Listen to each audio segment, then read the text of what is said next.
My imagination, or is that girl in the flatbed Ford checking me out? She turned around.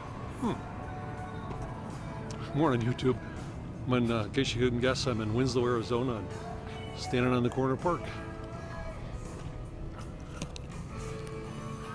Now let's get on the road and see what else I can find.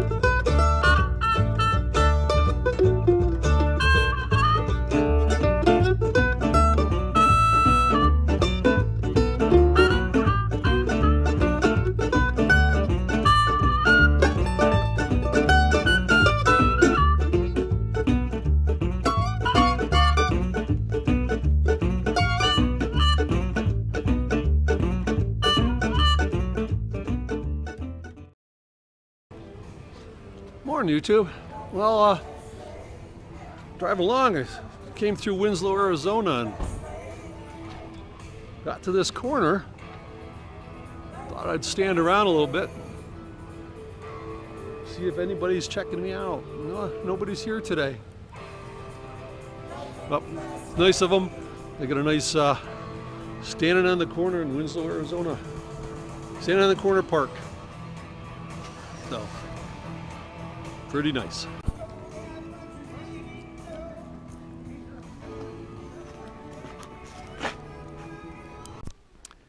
So not that far from Winslow is the best preserved meteor crater on Earth.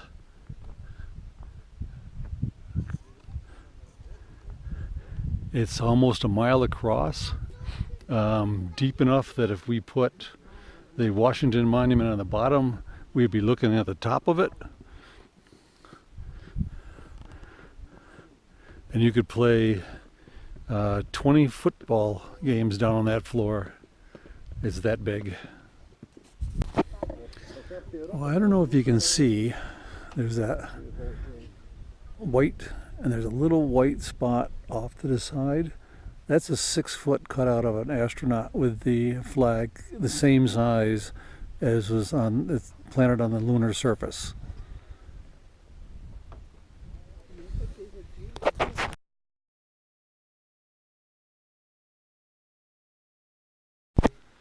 So this crater was formed about 50,000 years ago. What's really hard to wrap my head around is that it was caused by a meteor that was about 150 feet across. But then again, it was traveling at 26,000 miles an hour and only lost about 1% of its mass as it traveled through the atmosphere. So it came in from the east and splashed this big crater.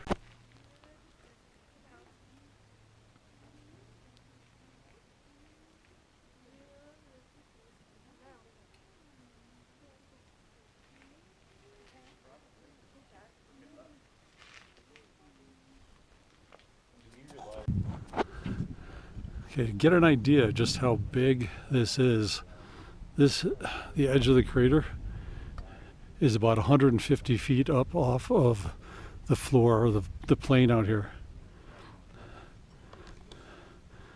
And at first, they thought this was a volcanic crater, but then they realized that they found meteorites scattered around, and or fragments, and they thought there must be a big mass at the bottom of this, but there isn't. The impact was enough to vaporize some of it, fragment it and the ground rock, and throw it off out into the plains here. But before that meteor impacted, everything was just like this.